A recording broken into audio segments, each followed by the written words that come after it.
for a scientist, there may be no better feeling than that moment that you realize you've discovered something that nobody else knows about.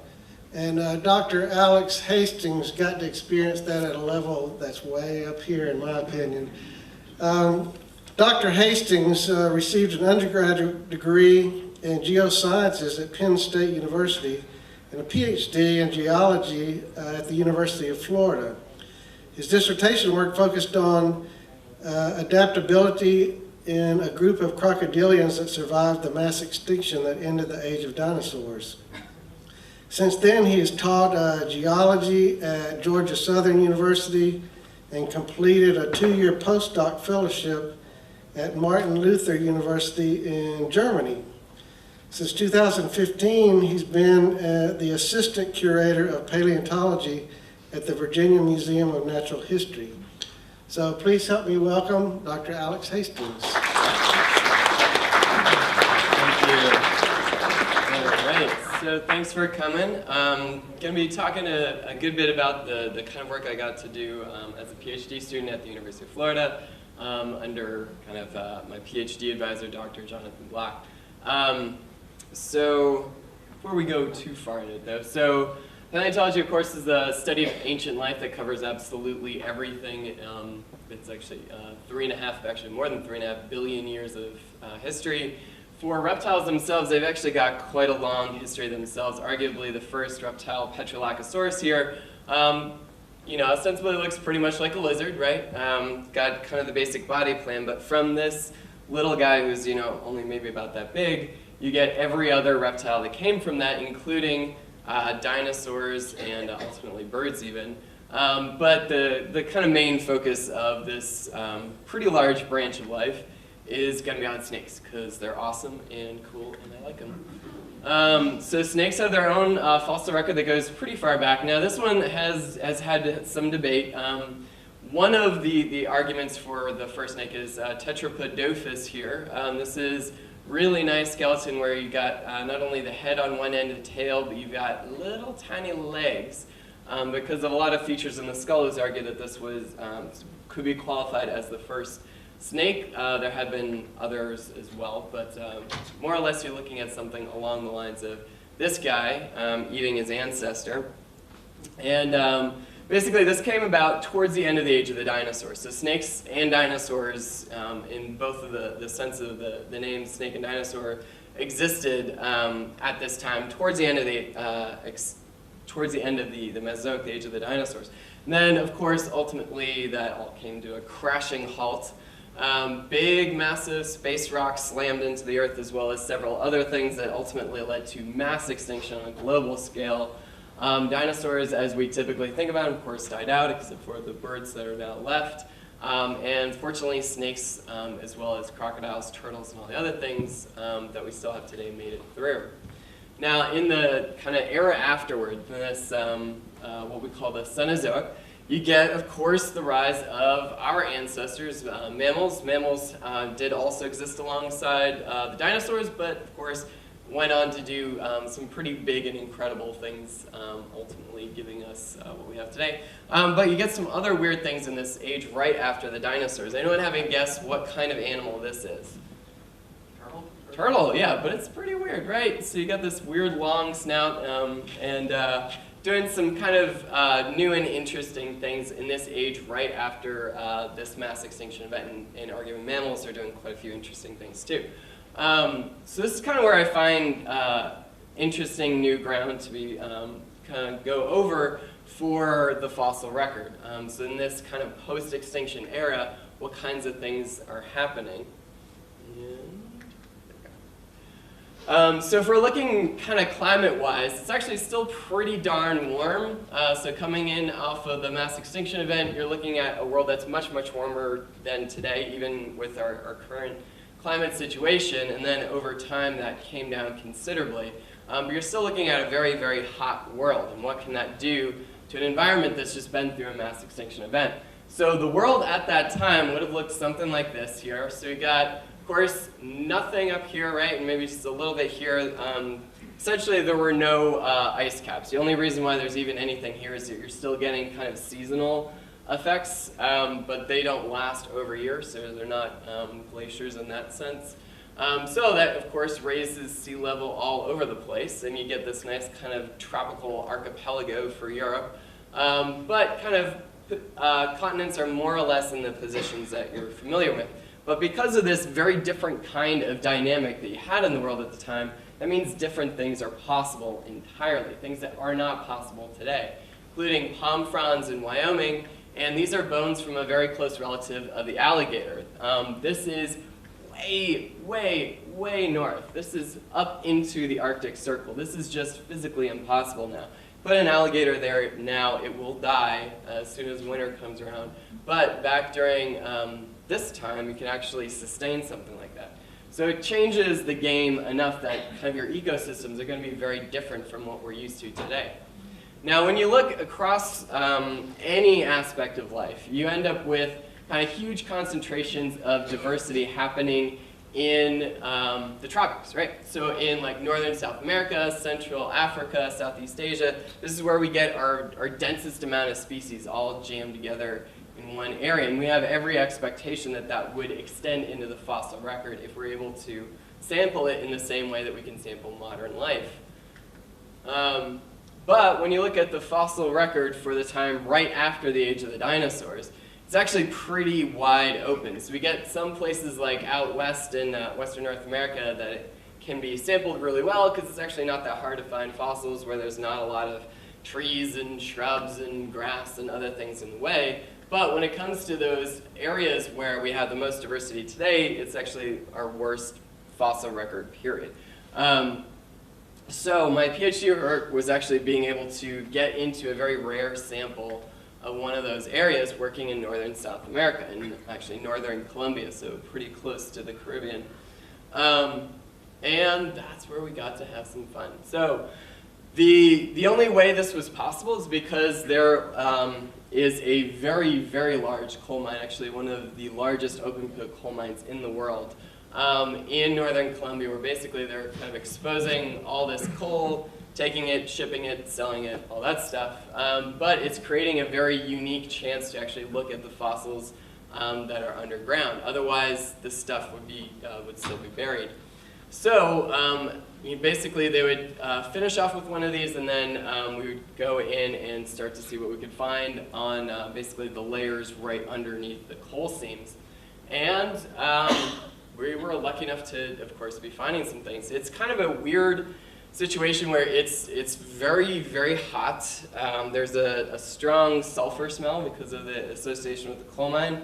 And it's hot enough that parts of the coal seam will light on fire spontaneously. So it's creating this kind of hellish landscape, but you forget all of it the second you find a nice fossil, and then you could be anywhere to be the best place in the world. So this is all thanks to the Sarhong coal mine. It was very gracious, put us up and let us come into their city-sized complex and see what we could find, which is really just all by their own good graces.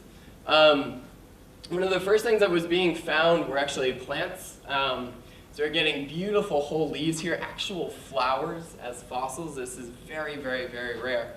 And actually kind of putting together this larger picture that we're actually building kind of what is now the neotropical rainforest, or what kind of gave us like the Amazon and things like that, really got started right after this mass extinction event. Now where we are would have been a little more open, kind of flooded waterways, lots and lots of vegetation. So big plants everywhere, lots of trees in the area, but also huge amounts of water and plant matter all together.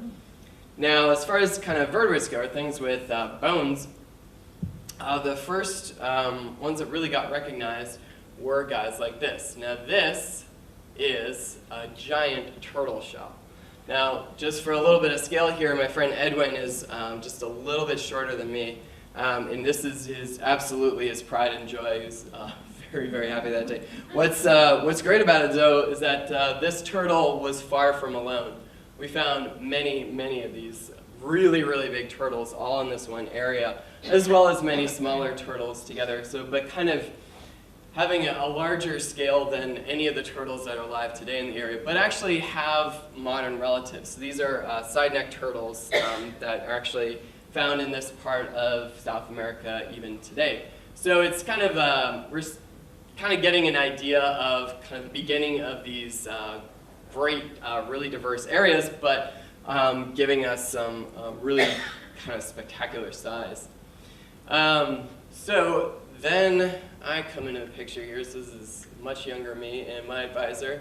And we are here at one of the coal mine pits there. And this is where my PhD work came in. So if you're looking right there, this is actually the backbone of a crocodile that's eroding out of the hillside here. So this became kind of the largest part of my PhD, was working with all the crocodiles that were pulling out of there. In the end, we pulled out several dozen individuals. From that, we were able to recognize 3 new species. So I got to kind of, as part of my PhD, kind of describe and name these new species of fossil crocodile, and which is kind of neat in itself.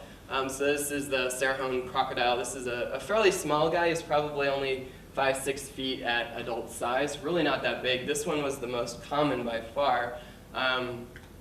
And then there was a much larger one in there. So within that kind of population, we also get these big, long jaws of much, much more kind of open water sort of crocodile, which would have been mostly a fish eater, and getting to kind of the biggest size for any crocodile we have alive today. So those big record holders, that's about where these guys were in body size. So we've got fairly small crocodiles and really, really big ones together in one area.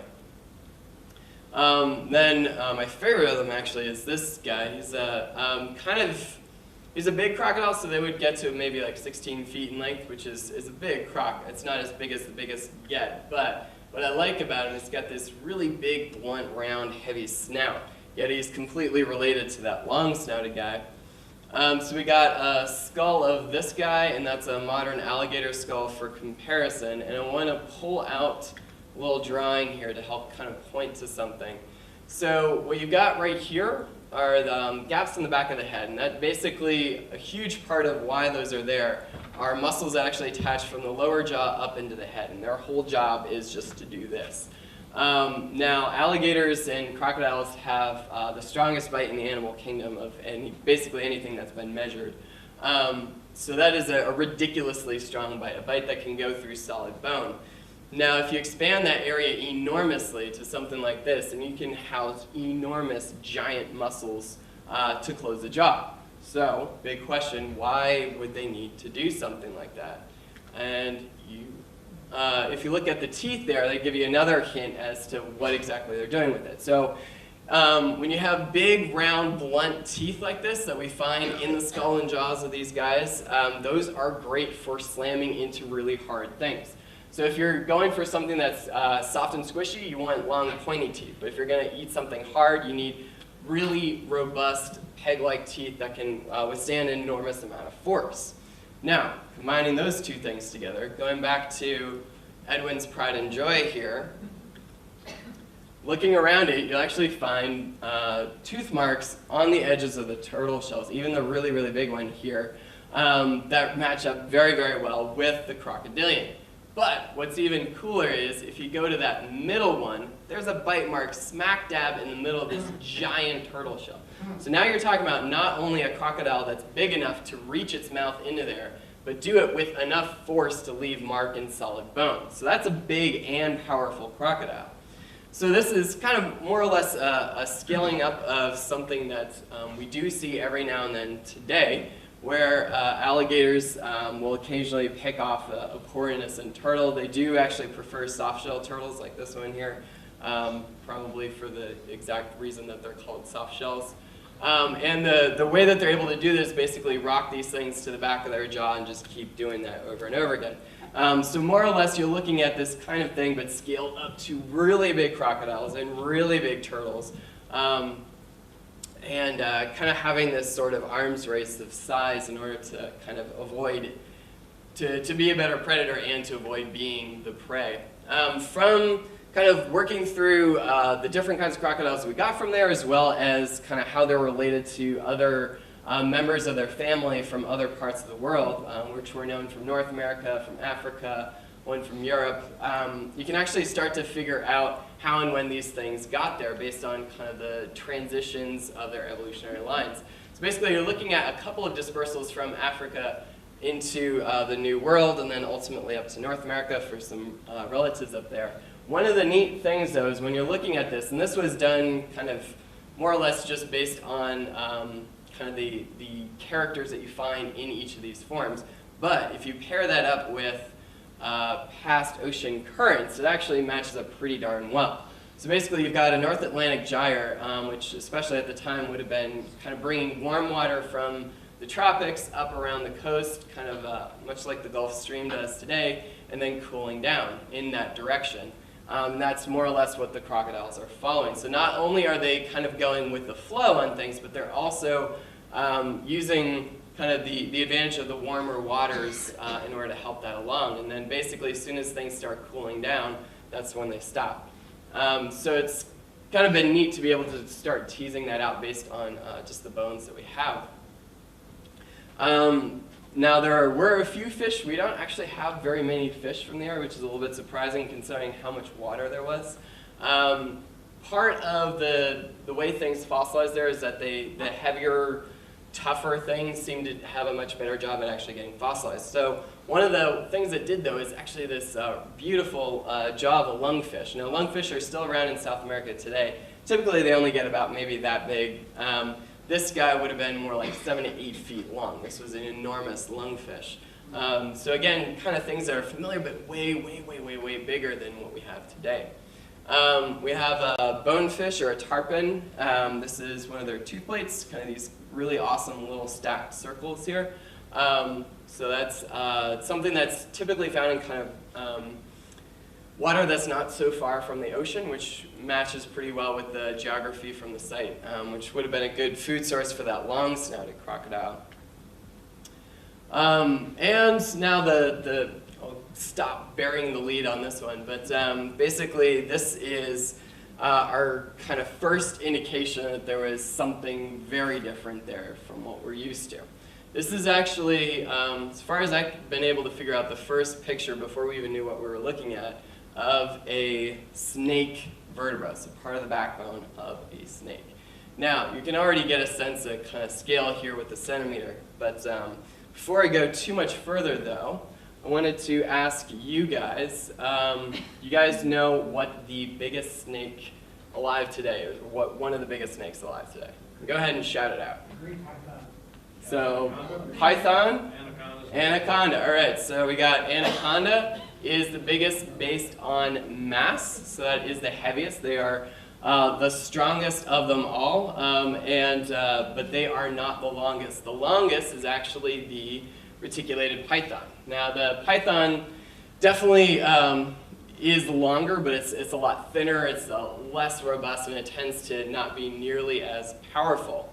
Now, this is a vertebra. This is part of the backbone of an anaconda. Now, vertebrae, there are about 300 in a snake skeleton that make up kind of the whole backbone. This is from about the same place as a vertebra, and I'm going to put it 100% to scale next to it.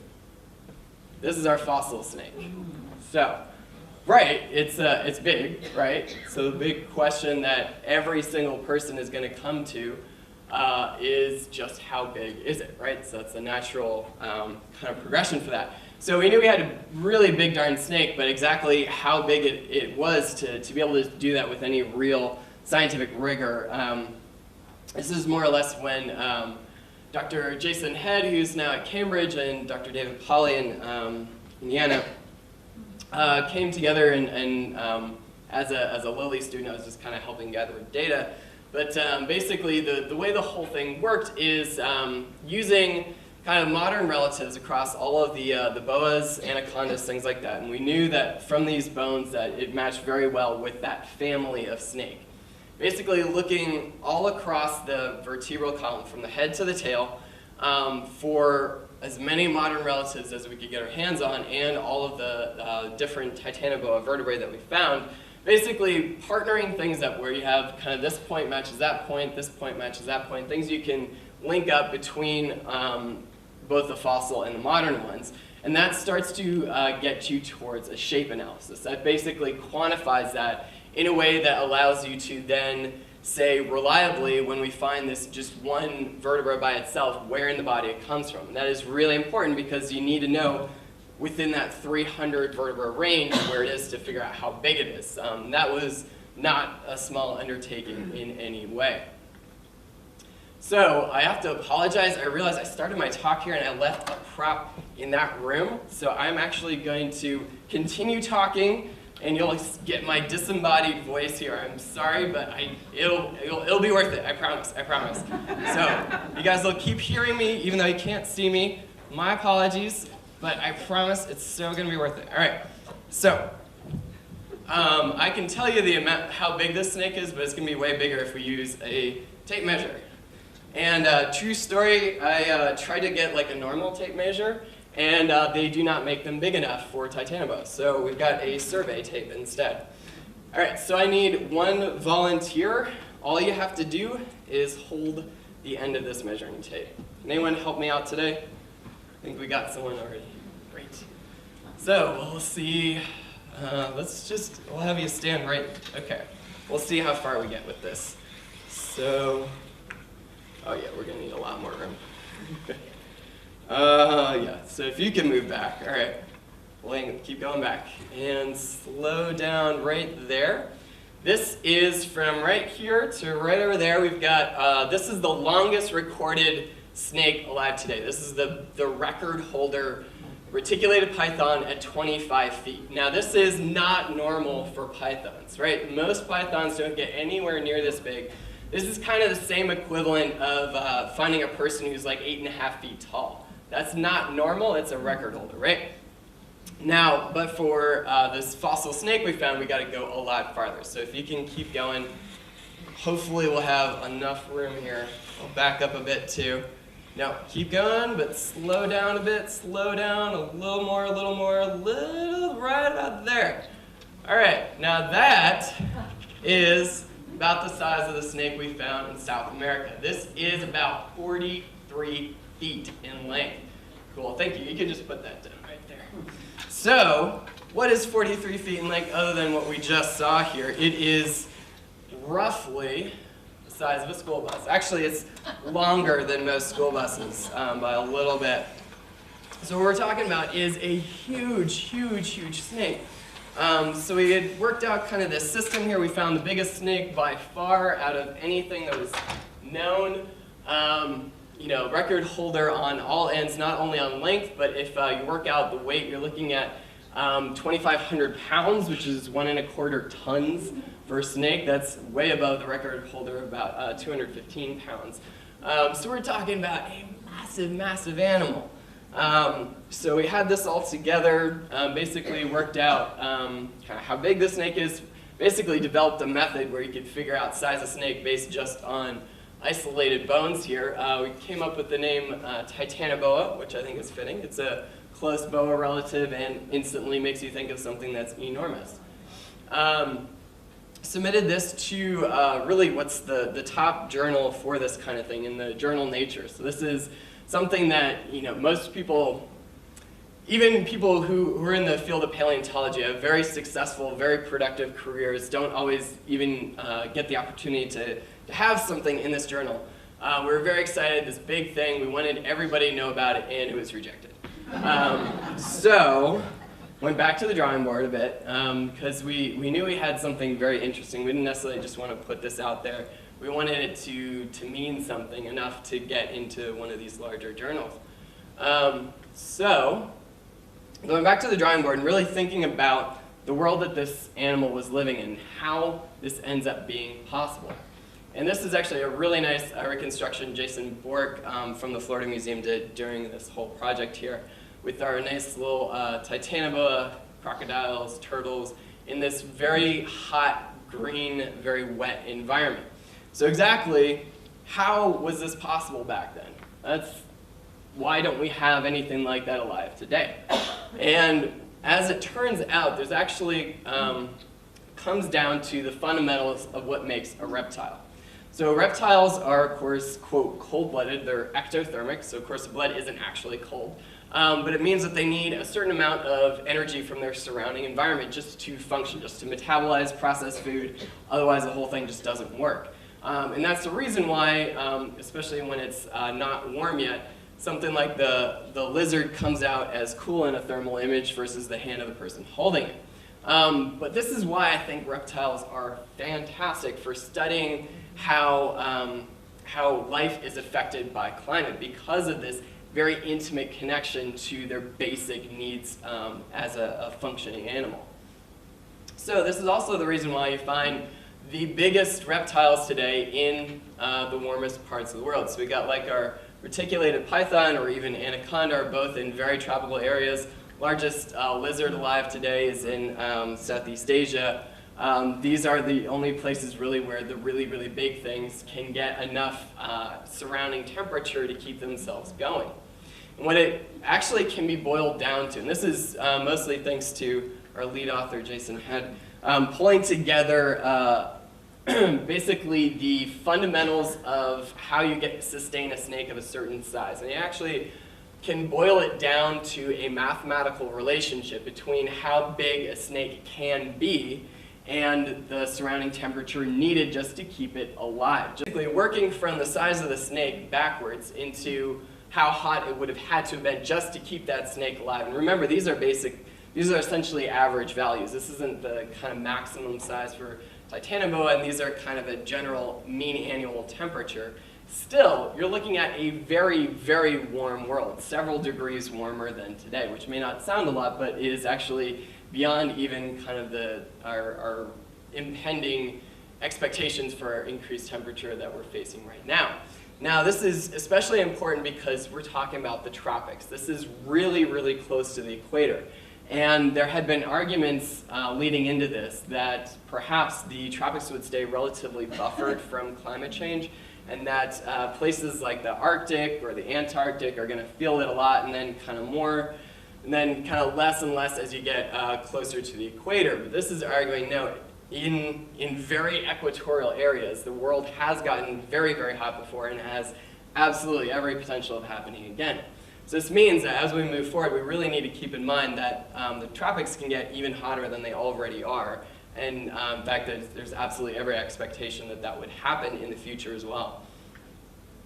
And that is how you get a Nature paper in the end. So that Nature was far more into. And anyway, so thankfully, I'm lucky enough to have been included in this as even as a student. So I basically went straight to the top shelf for publications, and then it has not been all top shelf since then, but that's all right. So anyway, very, very, very lucky to have been a part of it, and definitely much deference to my other colleagues here. So a big kind of follow-up question a lot of people have is, what was this animal eating, right? It's really, really big. We do think it was probably eating a lot of the fish, but as kind of press is far more interested in is unfortunately my dissertation subject, the crocodiles. So crocodiles actually would have been a fairly decent food source at a certain size anyway. Better so than the turtles. Turtles are really good at getting kind of big and round. And one of the things that does for you if you're living in a place like a giant snake is it makes it super hard to fit down the throat of a snake. Whereas crocodiles are still kind of snake-shaped in the end. They're actually not so hard to swallow. So as long as you get kind of the legs folded in there, it works much better. So it probably would have been a better food source than the turtles anyway, unfortunately for the crocodiles. Now in publications, sometimes you have this kind of but what about moment. So it's these comments where people can come in and be like, well, what about this one thing in reference to your study? And from that, we got a couple of these. One group brought up there's a giant monitor lizard called Megalania that used to live in Australia back during the last ice age. And today, though, we have a much smaller relative, the Komodo dragon, that's still alive in the island of Komodo and a couple others in Indonesia. Problem is, it kind of ignores one of the facts that the giant monitor lizard had virtually all of Australia to terrorize, whereas the monitor lizards just live on tiny little islands in Indonesia. So there's a known kind of effect of body size to area where you get kind of you often get a lot of island dwarfism. This is pretty common, and so it's another factor that's gone into why the biggest lizard alive today is this guy, even though Megalania was around when it was actually colder. Another thing is that snakes like to do this. You've probably seen them, they ball up. This is part of how they can kind of conserve temperature. Problem is that was already part of the whole system, so basically this is already factored in, so this isn't really anything new. And the last kind of gets into this really nitty-gritty part about kind of how you calculate the temperature out. Basically, you can make an argument for a different value that changes the answer. It's kind of becomes, it's not a set thing one way or the other. You can go in a couple directions. So if you take that argument, though, basically it does lessen the temperature that it would have been back to, you know, maybe only 3 degrees increase from modern temperature, which actually is, if anything, more alarming in a way, because that means that the potential for the difference from the biggest snake alive today being a python or the biggest snake being alive, Titanoboa, could only be a few degrees. So that means we actually might be much closer to the realm of possibility for this, you know, in our own lifetimes than originally thought, which is kind of crazy. Now, one of the things we're trying to do is use this as kind of a great educational hook. So we try and kind of bring people in with the big snake and then teach a story about climate, teach a story about how useful paleo can be for different things.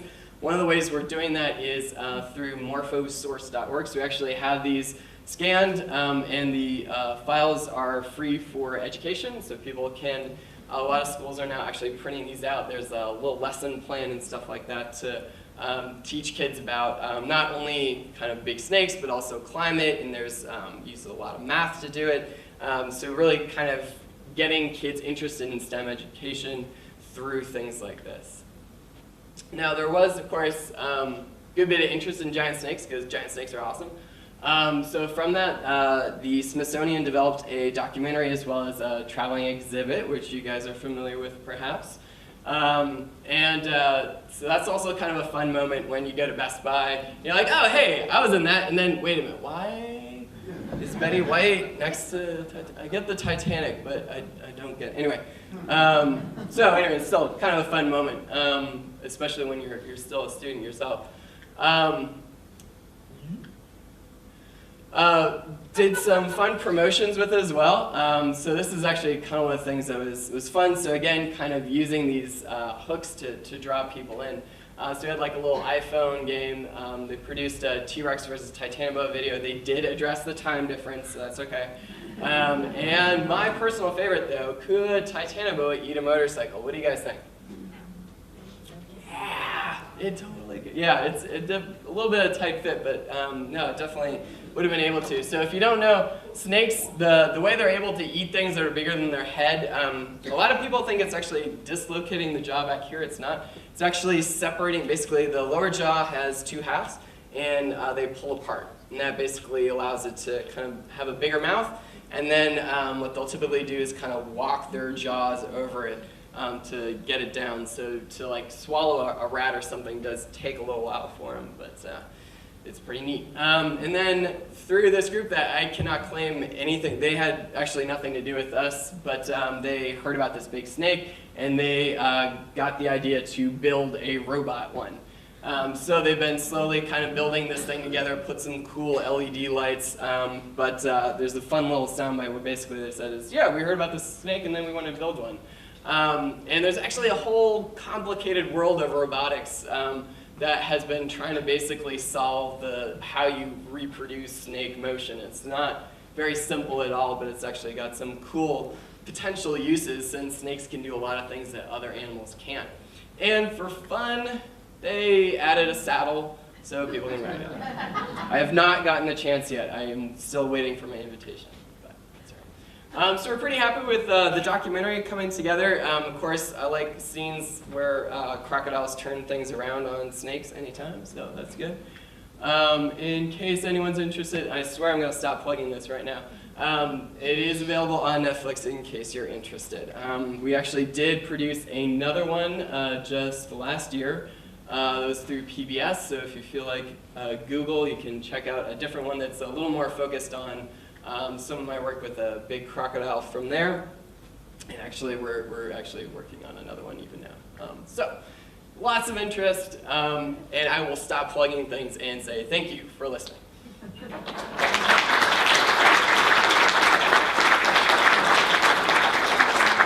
And we got some time for questions, right? All right. Yeah, go ahead. You asked the question, what does the Titanoboa eat? You request otherwise, what eats him? When he's young, probably the crocodiles. When Titanoboa would have gotten to adult size, nothing, basically. So you're looking at an apex predator where you're at that point where as long as you're a healthy adult, you don't have anything to worry about. It's very unlikely anyone's going to mess with you because it would not work out very well. Yeah. You have skull bones now. We do, so it's actually something that's still in the works, which is why I don't tend to put it out there. They did get parts of the skull of one individual. We got lower jaw, we got a part that connects to that, and then a couple of bones where the teeth would have been up in the skull. This is super, super rare because snakes, of course, their skulls are built to kind of stretch and move, right? And that means that those bones aren't really connected very well. And that means when they die, they tend to just disintegrate into lots of pieces. So the fact that we have any is actually remarkable. And we got them from one that we also got about 40% of the rest of the skeleton from. So it's, but it's, again, it's stuff that's kind of still in the works. So yeah, there's still new things to be told about Titanoboa. Yeah, in the back. You mentioned the temperature variance as being a huge part of the equation to how large it got. Like modern day snakes, like the reticulated python, Burmese, or the anaconda, hobbyists can still power feed them to a much larger size than they normally could be. So Right. say an average of 18, you could power feed a retic to 22 feet pretty easily, especially a female. Did y'all put into the equation of like a food variable with that temperature variance? Because to get that size, you need, yeah, the temperature, but the amount of energy you consume. Right, so it does, I mean, potentially you could get a larger snake by eating ridiculous amounts of food. That tends to be in very controlled situations where you get that. So basically our size came from wild caught snakes, more or less. So trying to get a sense of size based on wild populations and not controlled ones. So you could, I suppose you could make the argument that Titanoboa was eating a lot more, but it would be pretty contrary to kind of normal feeding levels that you would see in any other natural population. I guess the main question I have is that if the giant turtles and other giant things weren't available with that temperature gradient difference, Would you still have? would you still have that? That's a good question. I don't know if you'll ever know the answer to it, though. Yeah. Yeah. With their eating that much, I guess it's tied to his, wouldn't that make all of the other animals, I mean, how did they stay in existence with them eating that much? Right, so the one nice thing about something like a big snake is that it actually, you know, like all snakes really, they get a good meal in them and they're good for quite a while. So it's entirely possible that something like Titanoboa would take a pretty decent sized meal and basically be good on food for even a year. So it's not like they would have been kind of, even with a whole population of them, it's not like, you know, every single day someone's getting picked off by one of these guys. So it's maybe not quite as dramatic, but it definitely helps sustain kind of this group, and you don't really have any large, like, warm-blooded predators at that time. So, you know, you've got these big animals, and they definitely would have been eating larger things than they're doing today, but it would have been more sustainable than if all of them were warm-blooded things that needed to eat several times a day just to keep the whole thing going. Great question. So Titanoboa, being a very close relative of anacondas and other kinds of boas like that, very likely actually gave live birth instead. So it's called ovoviviparity. Basically, the eggs develop inside the mother, and then they actually hatch directly from that out into the world, so they never actually laid any eggs. We actually do have some vertebrae that look like they're from very young Titanoboa. You're still looking at, maybe a 12-foot snake at birth, basically, which is enormous. And this is like, and if it's like anacondas, you're looking at several dozen babies at a time, too. So, yeah, it's kind of fun. What was it right, quite clear on the timeline, how much time after millennia or whatever, after the dinosaurs did we have Titanoboa? Yep, about 5 million years, 5 million. which is significant for sure, even geologically speaking. But as far as kind of, it was enough that you're getting a very different kind of environment, but close enough that you're still seeing kind of the effects of the extinction event. Yeah. Is there any difference in ages compared to what we see in modern day mega reptiles compared to what you guys saw in either your crocodilians or the Titanoboa? Do you guys By ages, you mean the age of the lifetime? Yeah, okay. So this is actually another direction where the research is going right now. So this is, again, kind of teaser stuff for stuff that's coming up. But basically, they partnered with a person who's worked a lot in what's called bone histology. So basically, you cut open the bones, and you can start seeing kind of growth lines and stuff like that for how this built up over time. And from that, they were able to work out that the snakes were definitely living fairly old. So they got one in like the mid-40s, and that growth was more or less kind of a progression that would have, more or less you're getting the same kind of growth in like an anaconda where a lot of that growth is happening very early in life, so you still kind of follow the same sort of trajectory. So it's not like they have the same rate of growth as an anaconda and they just lived way longer. They had a proportional increase in that as well. Yeah, Jordan. Are there any birds and mammals? That's another great question. Yeah, so that's the whole reason my PhD advisor, who's really a mammal guy, got involved in it, because we really, really wanted mammals from this time. Zero, absolutely zero. Actually, same for birds. It's a little bit odd. It's not that we think that there were none of them, it's just most likely that they would have been fairly small and fragile and would have been less likely to get preserved thanks to kind of the nature of preservation there. So they're not there for a similar reason that you don't have a lot of small bony dishes. Exactly, yeah. So, yeah, we're not ruling out that there's a smaller fauna there, but there definitely, it seems very unlikely that there would have been any large mammals in the area, or birds for that matter. Yeah, go ahead. It sounds like you were sampling a marshy environment. It's very wet, yeah. So would that have anything to do with? And that, yeah, so I mean, you could have a lot more mammals or birds in areas that are a different habitat entirely. Unfortunately, this is really just this tiny little, pinprick into the past where we're just getting this little window. And because there really aren't other same age sites in that whole area, we really don't have anything else to connect it to. Yeah. From the fossils of that time, did you determine the oxygen concentration? That, not with this snake, more than likely.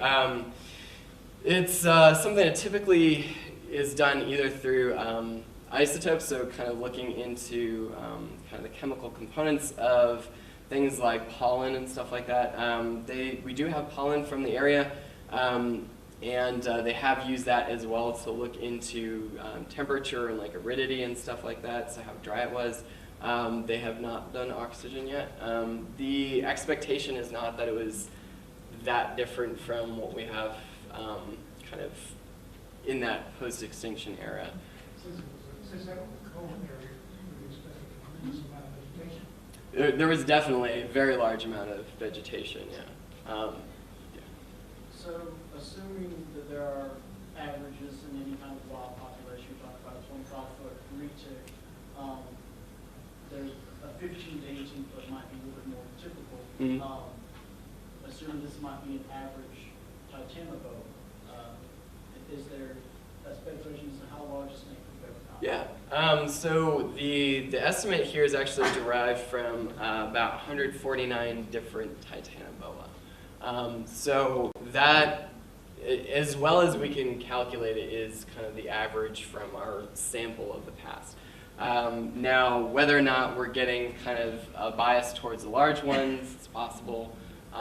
It seems likely that there are probably bigger ones out there that we haven't recovered, or that we don't have enough to get a more reliable upper estimate for it. So it's clear though that there were a large number of these very, very large snakes in areas. So that had to have been fairly typical to hit that kind of 40-foot range for them. That 25-foot retic in the slide was pet, right? That was a captive one. That was the Guinness. That was, there's actually, so the one in the picture is the Guinness one. There was a more recent record holder. The Guinness record was 25 feet for I think it was like a sideshow in Missouri or something like that. And then there is a 25.1 confirmed in Southeast Asia. But it died shortly after they caught it.